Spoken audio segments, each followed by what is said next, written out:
আসসালামু আলাইকুম রহমতুল্লাহ ওবরকাত। কয়েকদিন হলো ভাবছি ফ্যামিলিতে একটা বিষয়ের উপর একটু আলোচনা করব। বিষয়টা হলো, আমরা ঢাকায় যে 4 বোন, আমরা একটা সহি শুদ্ধভাবে কোরআন শেখার অনলাইন ক্লাসে এসো কোরআনের ছায়াতলে ক্লাস করি। এখানে সপ্তাহে 4 দিন ক্লাস হয়। তার মধ্যে একদিন একটা করে সূরার অর্থ ও তাফসির বলা হয়। এখানে এক এক দিন এক একজনের উপর দায়িত্ব পড়ে বলার। আমরা বিভিন্ন তাফসির অনলাইন থেকে সংগ্রহ করে নিজের অনলাইন থেকে সংগ্রহ করে বলার চেষ্টা করি। এর আগে আমি সূরা ইখলাস সম্পর্কে বলেছি। গত সপ্তাহে সূরা হুমাজার তাফসির নিয়ে আলোচনা করেছি। এরপর থেকে মনে হচ্ছে আমার ফ্যামিলি মেম্বারদের একটু শোনাই, একটু হলেও উপকার হবে। যদিও এখান থেকে বের হওয়া অনেক কঠিন, তারপরও একটু চেষ্টা করি। সূরা হুমাজা অর্থ পরনিন্দাকারী। কোরআনুল কারিমের 104 নম্বর সূরা, আয়াত হলো 9টি। নাজিলের স্থান মক্কা। এই সূরাটি নাজিল হয়েছে মক্কার কিছু ধনী ও অহংকারী কাফের নেতার আচরণ নিয়ে, যারা রাসূল সাল্লাল্লাহু আলাইহি ওয়াসাল্লাম ও গরিব মুসলমানদের নিয়ে ঠাট্টা বিদ্রূপ করত এবং নিজেদের ধন সম্পদ নিয়ে গর্ব করত। তাফসীরবিদদের মতে এই সূরাটি উমাইয়া বিন খালাফ, আস ইবনে ওয়াইল বা আখনাস ইবনে সুরাইকের মতো নির্দিষ্ট ব্যক্তিদের কুস্বভাবের প্রতিবাদে অবতীর্ণ হয়, যারা মানুষের দোষ ত্রুটি ধরত এবং গীবত করত। এখানে হুমাজা ও লুমাজা দুটি শব্দ ব্যবহার করা হয়েছে। অধিকাংশ তাফসীরকারের মতে হুমাজায়ের অর্থ গীবত অর্থাৎ পশ্চাতে পরনিন্দা করা, এবং লুমাজায়ের অর্থ সামনাসামনি দোষারোপ করা ও মন্দ বলা। এ দুটি কাজই জঘন্য গুনাহ। তাফসীরকারগণ এ শব্দ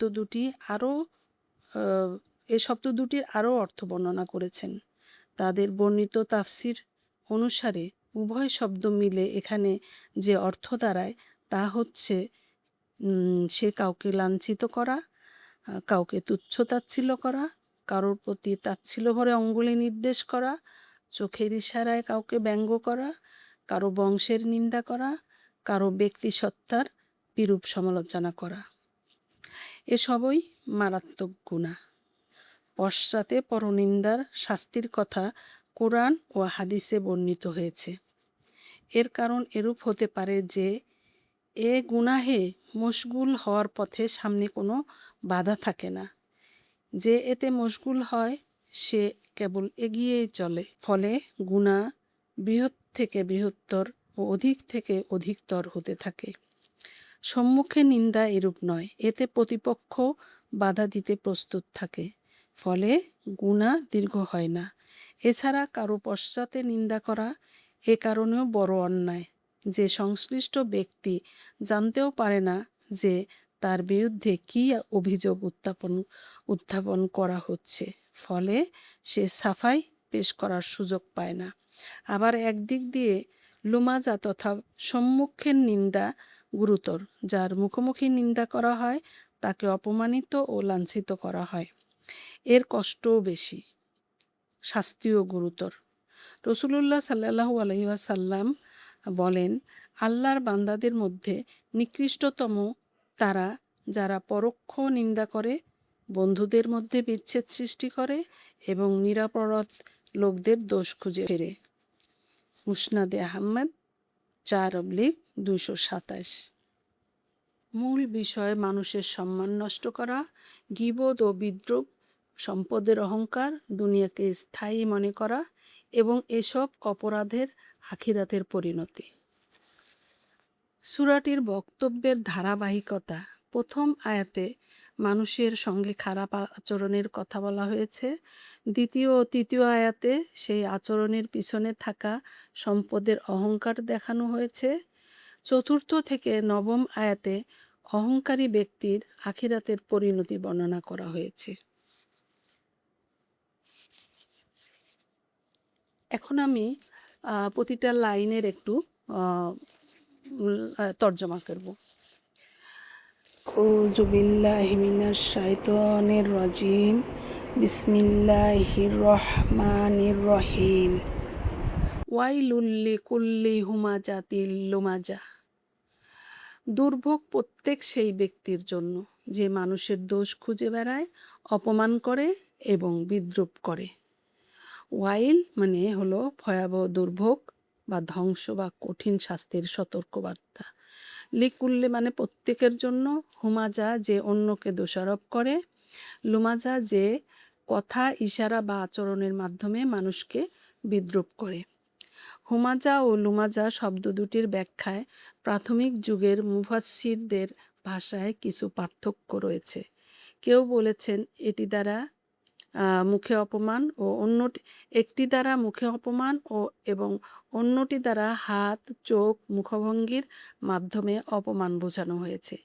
কেউ সামনে অপমান করা ও কেউ পেছনে নিন্দা করা অর্থ করেছেন। তবে সব ব্যাখ্যার সাধারণ বিষয় হলো মানুষের দোষ খোঁজা এবং তার সম্মান নষ্ট করা।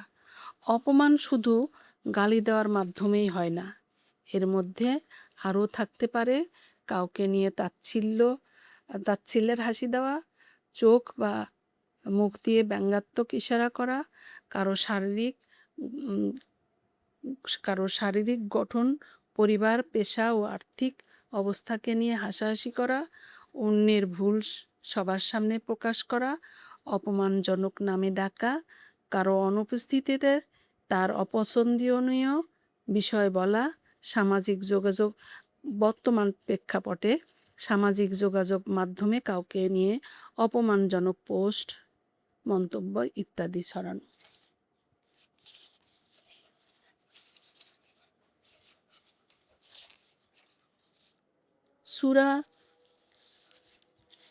সূরা আল হুজুরাতেও আল্লাহ মানুষকে বিদ্রূপ ও অপমানজনক নামে ডাকা এবং গীবত করা থেকে নিষেধ করেছেন। সেখানে বলা হয়েছে, যাকে বিদ্রূপ করা হচ্ছে সে আল্লাহর কাছে বিদ্রূপকারীর চেয়েও উত্তম হতে পারে। গীবত ও অপবাদের পার্থক্য। রাসূলুল্লাহ সাল্লাল্লাহু আলাইহি ওয়াসাল্লাম গীবতের সংজ্ঞা দিতে গিয়ে বলেছেন, কারো সম্পর্কে এমন সত্য কথা বলা যা সে শুনলে অপছন্দ করবে, এটাই গীবত। আর কথাটি তার মধ্যে না থাকলে সেটি অপবাদ। অর্থাৎ আমি তো সত্য কথাই বলেছি। এই যুক্তি গীবতকে বৈধ করে না। সত্য হলে গীবত আর মিথ্যা হলে গীবতের পাশাপাশি অপবাদ হয়। হাদিস সহিহ মুসলিম। আরেকটি হাদিসের শিক্ষা হলো, প্রকৃত মুসলিমের জিহ্বা ও হাত থেকে অন্য মুসলিম নিরাপদ থাকে। অর্থাৎ ইসলামের উত্তম চরিত্রের একটি গুরুত্বপূর্ণ পরিচয় হলো মানুষকে নিজের কথা ও কাজের ক্ষতি থেকে নিরাপদ রাখা। মানুষের সম্মান নষ্ট করা ছোট অপরাধ নয়। মুখের কথা, ইশারা, হাসি এবং অনলাইন আচরণ সব কিছুর হিসাব হবে। আয়াত 2। আল্লাযী জামাআ মালাও ওয়া আদ্দাদা। যে সম্পদ জমা করে এবং বারবার তা গণনা করে। আল্লাযী যে ব্যক্তি, জামাআ জমা করেছে, একত্রিত করেছে, মালান সম্পদ, ওয়া আদ্দাদা বারবার তা গণনা করে। আয়াতটি শুধু সম্পদ উপার্জনের কথা বলছে না, এখানে এমন এক ব্যক্তির ছবি তুলে ধরা হয়েছে যার মন ও সময় সম্পদের মধ্যে ডুবে আছে। সে সম্পদ জমায়, বারবার গণনা করে এবং নিজের শক্তি ও পরিচয় সম্পদের পরিমাণ দিয়ে বিচার করে। ইবনে কাসিরের তাফসিরে বলা হয়েছে, এই ব্যক্তি সম্পদ একটির উপর আরেকটি জমা করে এবং বারবার তার হিসাব করে। তার দিন সম্পদের পেছনে ব্যয় হয় এবং সম্পদই তার প্রধান চিন্তায় পরিণত হয়। সম্পদ থাকা কি দোষের? না, ইসলাম বৈধভাবে সম্পদ উপার্জন, সঞ্চয় এবং প্রয়োজনীয় হিসাব রাখতে নিষেধ করেনি। সমস্যা তৈরি হয় যখন সম্পদ মানুষকে অহংকারী বানায়, সম্পদের কারণে গরিব মানুষকে তুচ্ছল্য-তাচ্ছিল্য করা হয়, জাকাত ও মানুষের প্রাপ্য অধিকার দেওয়া হয় না, অর্থের হিসাব রাখা হয় কিন্তু আমলের হিসাব রাখা হয় না। সম্পদকেই জীবনের চূড়ান্ত নিরাপত্তা মনে করা হয়। দান করার বদলে শুধু জমিয়ে রাখাই জীবনের লক্ষ্য হয়ে যায়। কোরআনের অন্য স্থানেও এমন ব্যক্তির কথা বলা হয়েছে যে সম্পদ জমা করে এবং তা আটকে রাখে। রসুল সাল্লাল্লাহু আলাইহি ওয়াসাল্লাম বলেছেন, মানুষ বলে আমার সম্পদ আমার সম্পদ, কিন্তু তার প্রকৃত সম্পদ হলো যে সে খেয়ে ব্যবহার করেছে, যা পড়ে কুরআনও করেছে এবং যা আল্লাহর পথে দিয়ে আখিরাতের জন্য পাঠিয়েছে। অর্থাৎ শুধু ব্যাংক হিসাবে পড়ে থাকার সম্পদ নয়, কল্যাণের কাজে ব্যয় করা সম্পদই আখিরাতে মানুষের সঙ্গে থাকবে। আরেক হাদিসে বলা হয়েছে, আদম সন্তানের যদি 2 উপত্যকা পরিমাণ সম্পদ থাকে, সে তৃতীয়টি চাইবে। শেষ পর্যন্ত কবরের মাটি মানুষের দুনিয়াবি চাহিদার সমাপ্তি ঘটায়। তবে যে তওবা করে, আল্লাহ তার তওবা কবুল করেন। সহিহ বুখারী হাদিস। সম্পদ উপার্জন করা অপরাধ নয়, কিন্তু সম্পদকে হৃদয়ের মালিক বানানো বিপজ্জনক। আয়াত 3, ইয়াহসাবু আন্না মালাহু আখলাদা। সে মনে করে তার সম্পদ তাকে চিরস্থায়ী করে রাখবে। ইয়াহসাবু, সে মনে করে, আন্না, নিশ্চয়, মালাহু, তার সম্পদ, আখলাদা, তাকে স্থায়ী বা অমর করে রাখবে। মানুষটি হয়তো মুখে বলে না আমি কখনো মরব না, কিন্তু তার কাজকর্ম দেখে মনে হয় সে যেন মৃত্যুকে ভুলে গেছে। সে মনে করে সম্পদ তাকে দেবে স্থায়ী ক্ষমতা, চিরস্থায়ী সম্মান, সব বিপদ থেকে নিরাপত্তা।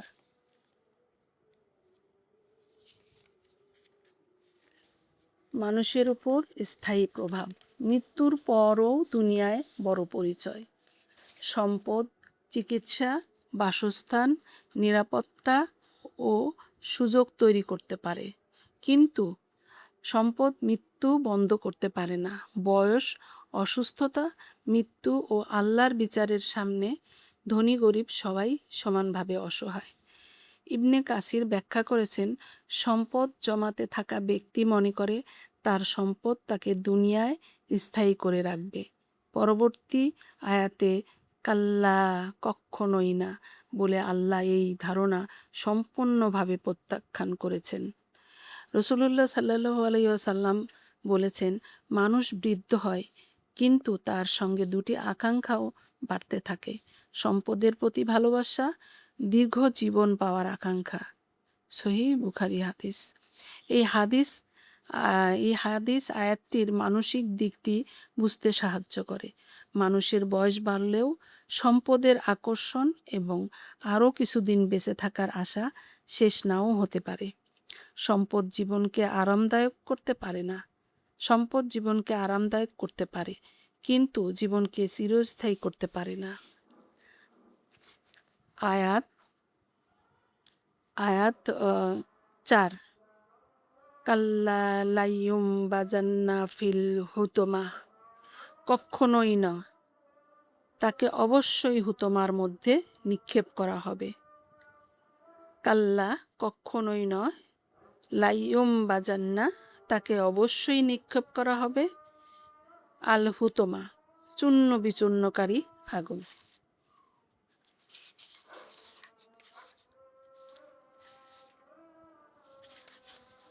কাল্লা অত্যন্ত শক্তিশালী প্রত্যাখ্যান। এর অর্থ শুধু না নয়, বরং তুমি যা ভাবছো বাস্তবতা মোটেও তা নয়।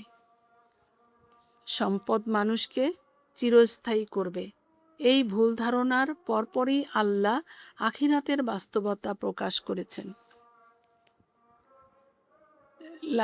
লাইয়ুম বাজান্না শব্দে কঠোর নিশ্চয়তা রয়েছে। এর অর্থ তাকে সম্মানের সঙ্গে নিয়ে যাওয়া হবে না, বরং অপমানিত অবস্থায় ছুঁড়ে ফেলা হবে। হুতমা শব্দটি আরবি হুতম মূল থেকে এসেছে, যার অর্থ ভেঙে ফেলা বা চূর্ণ বিচূর্ণ করা। ইবনে কাসির এটিকে জাহান্নামের একটি বর্ণনামূলক নাম বলেছেন, কারণ এটি তার ভিতরে থাকা ব্যক্তিকে চূর্ণ বিচূর্ণ করে দেয়। দুনিয়ায় এই ব্যক্তি মানুষের সম্মান ও হৃদয় ভেঙেছে, আখিরাতে তাকে এমন এক শাস্তির মুখোমুখি করা হবে যা তার অহংকার ও মিথ্যা নিরাপত্তাকে চূর্ণ বিচূর্ণ করে দিবে। এটি আয়াতের একটি শিক্ষামূলক উপলব্ধি।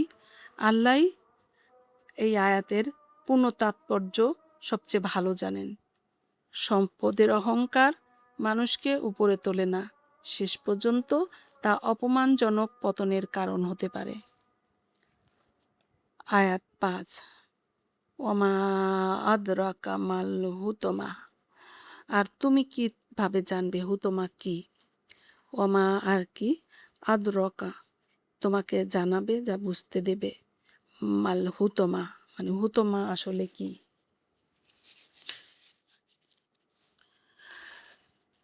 কোরআনে তুমি কিভাবে জানবে এ ধরনের কোনো তথ্য জানতে চাওয়ার জন্য করা হয় না। এর মাধ্যমে বিষয়টির ভয়াবহতা ও গুরুত্ব বোঝানো হয়। অর্থাৎ মানুষ নিজের সাধারণ কল্পনা দিয়ে হুতমার প্রকৃত ভয়াবহতা বুঝতে পারবে না। তাই পরের আয়াতগুলোতে আল্লাহ নিজেই এর পরিচয় দিয়েছেন। এই প্রশ্নের মাধ্যমে পাঠকের মনকে থামিয়ে দেওয়া হয়। সাধারণ আগুন মনে করো না, সামনে যে বর্ণনা আসছে তা মনোযোগ দিয়ে শোনো। আখিরাতের শাস্তিকে দুনিয়ার সাধারণ অভিজ্ঞতা দিয়ে পুরোপুরি কল্পনা করা সম্ভব নয়। আয়াত 6, নারুল্লাহিল মুকাদা, এটি আল্লাহর প্রজ্বলিত আগুন। নারু আগুন, আল্লাহি আল্লাহর, আল মুকাদা প্রজ্বলিত বা প্রচণ্ডভাবে জ্বালানো আগুন। আল্লাহর আগুন বলার অর্থ এই নয় যে আল্লাহ আগুনের অংশ, নাউজুবিল্লাহ। এর অর্থ হলো এটি আল্লাহর সৃষ্টি করা, নির্ধারিত এবং তার আদেশে প্রজ্বলিত বিশেষ শাস্তির আগুন। কোনো বিষয়কে আল্লাহর সঙ্গে সম্পর্কিত করে বলা হলে অনেক সময় তার বিশেষ গুরুত্ব, মর্যাদা অথবা ভয়াবহতা প্রকাশ পায়। এখানে জাহান্নামের আগুনের অসাধারণ ভয়াবহতা বোঝানো হয়েছে। মুকাদা বোঝায় এমন আগুন যা সম্পূর্ণভাবে জ্বালানো এবং প্রচণ্ডভাবে প্রজ্বলিত। এটি নিভে যাওয়া বা দুর্বল আগুন নয়। রাসূলুল্লাহ সাল্লাল্লাহু আলাইহি ওয়াসাল্লাম বলেছেন, দুনিয়ার আগুন জাহান্নামের আগুনের 70 ভাগের 1 ভাগ মাত্র। জাহান্নামের আগুনের বাকি 69 অংশ দুনিয়ার আগুনের মতোই প্রচণ্ড উত্তাপের। হাদিসটির উদ্দেশ্য হলো জাহান্নামের ভয়াবহতা বোঝানো। দুনিয়ার আগুন মানুষ সহ্য করতে পারে না, অথচ আখিরাতের আগুন তার তুলনায় বহুগুণ ভয়াবহ। হুতমা কোনো সাধারণ আগুন নয়, এটি আল্লাহর নির্ধারিত ভয়াবহ শাস্তি। আল্লাতি তাত্তালিউ আলাল আফইদা, যে আগুন হৃদয় পর্যন্ত পৌঁছে যাবে। আল্লাতি যা বা যে আগুন, তাত্তালিউ উঠে যাবে মানে পৌঁছে যায়, গ্রাস করে, যা বা ভিতরে প্রবেশ করে। আলা উপর, আল আফইদা হৃদয়সমূহে।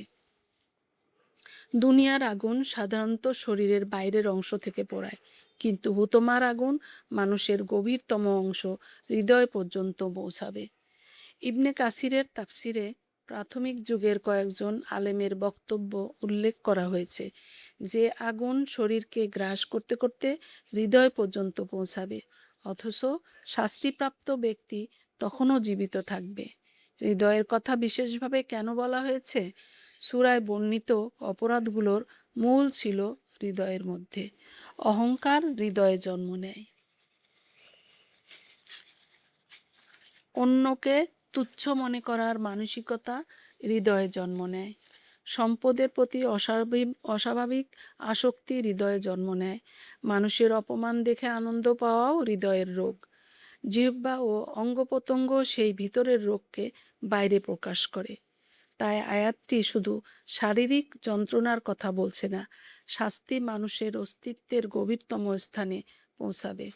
এখানে হৃদয় বলতে শুধু শরীরের একটি অঙ্গ বোঝানো হচ্ছে না।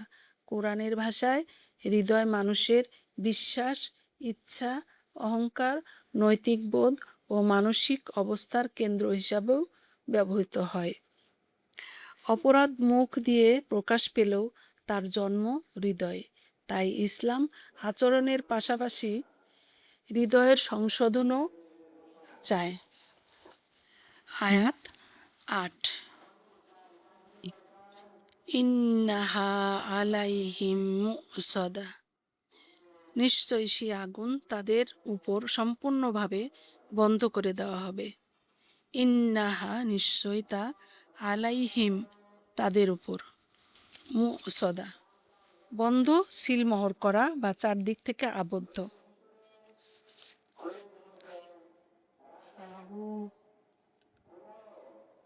হুতমার আগুন শুধু তাদের চারপাশে থাকবে না, এর দরজা তাদের উপর বন্ধ করে দেওয়া হবে।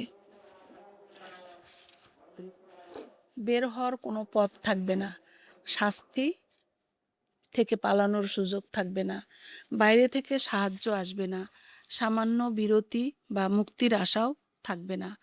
সূরা আল বালাদের শেষ আয়াতেও একই ধরনের শব্দ ব্যবহার করে বলা হয়েছে যে আগুন তাদের উপর বন্ধ করে দেওয়া হবে, যে আগুন তাদের উপর বন্ধ করে দেওয়া হবে। ইবনে কাসিরের ব্যাখ্যা অনুযায়ী এর অর্থ তাদের জন্য কোনো পালানোর বা বের হওয়ার রাস্তা থাকবে না। দুনিয়ায় সম্পদশালী ব্যক্তি ভাবত তার সব সমস্যার জন্য একটি বের হওয়ার রাস্তা আছে, কিন্তু আখিরাতে এমন এক পরিস্থিতি আসবে যেখানে সম্পদ, পরিচিতি বা ক্ষমতা কোনো দরজা খুলতে পারবে না। আল্লাহর বিচার শুরু হলে দুনিয়ার সম্পদ ও প্রভাব দিয়ে পালানোর কোনো পথ থাকবে না।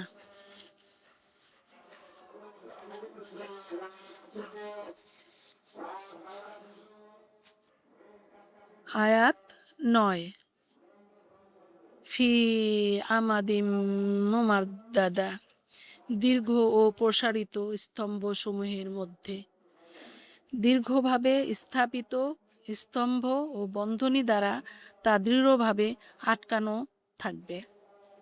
ফি মধ্যে, আমাদিম স্তম্ভ, মুমাদ্দাদা দীর্ঘ।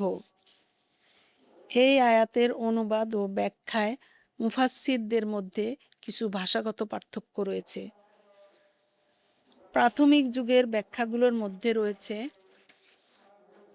দীর্ঘ লোহার স্তম্ভ, আগুনের তৈরি স্তম্ভ, দরজা দৃঢ়ভাবে বন্ধ রাখার দীর্ঘ খুঁটি বা বন্ধনী, এমন আবদ্ধ কাঠামো যার মধ্যে শাস্তিপ্রাপ্তদের আটকে রাখা হবে। ইবনে কাসির এসব ব্যাখ্যার কয়েকটি উল্লেখ করেছেন। সবগুলোর সাধারণ শিক্ষা হলো জাহান্নামের দরজাগুলো অত্যন্ত দৃঢ়ভাবে বন্ধ থাকবে এবং সেখান থেকে বের হওয়ার কোনো সুযোগ থাকবে না। এর সঠিক আকৃতি ও প্রকৃতি আল্লাহই সবচেয়ে ভালো জানেন। আয়াত 8 ও 9 এর সম্পর্ক। আয়াত 8 বলছে দরজা তাদের উপর বন্ধ করা হবে, আর 9 বোঝাচ্ছে সেই বন্ধ অবস্থা এত শক্ত ও দৃঢ় হবে যে তা ভেঙে বা অতিক্রম করে বের হওয়া সম্ভব হবে না। জাহান্নামের শাস্তি সাময়িক আটক নয়, এটি সম্পূর্ণ অসহায় ও পালানোর পথহীন অবস্থা। আমাদের নিজেদের জন্য নিজেদের কিছু প্রশ্ন। আমরা কি কখনো হাসি, ইশারা বা কথার মাধ্যমে কাউকে অপমান করি? আমরা কারো দোষ সত্য হলেও কি অপ্রয়োজনে অন্যের কাছে তা বলি? আমাদের কারণে মানুষ কি নিরাপদ বোধ করে নাকি অপমানিত হওয়ার ভয় পায়? আমরা কি সম্পদের হিসাবের পাশাপাশি নিজের আমলের হিসাব করি? আমরা কি সম্পদকে আল্লাহর নিয়ামত মনে করি, নাকি নিজের শ্রেষ্ঠত্বের প্রমাণ মনে করি? আমাদের সম্পদের কতটুকু মানুষের কল্যাণ ও আখিরাতের জন্য ব্যয় হচ্ছে? মৃত্যুর পর আল্লাহর সামনে দাঁড়ানোর প্রস্তুতি কি আমাদের জীবনের সিদ্ধান্তে দেখা যায়? আল্লাহ সুবহানাহু ওয়া তাআলা আমাদের সূরা আল হুতমা সূরা আল্লাহ সুবহানাহু ওয়া তাআলা আমাদের সূরা আল হুমাজা পাঠ ও অনুধাবনের মূল ফজিলত ও উপকারিতা লাভ করার তৌফিক দান করুন। পরনিন্দা ও অহংকার থেকে বেঁচে থাকার তৌফিক দান করুন। অন্তরের লোভ বা পার্থিব প্রবৃত্তির দূর হওয়া এবং গীবত ও কৃপণতার মতো ধ্বংসাত্মক পাপ থেকে আমাদেরকে সুরক্ষা করুন। আমিন।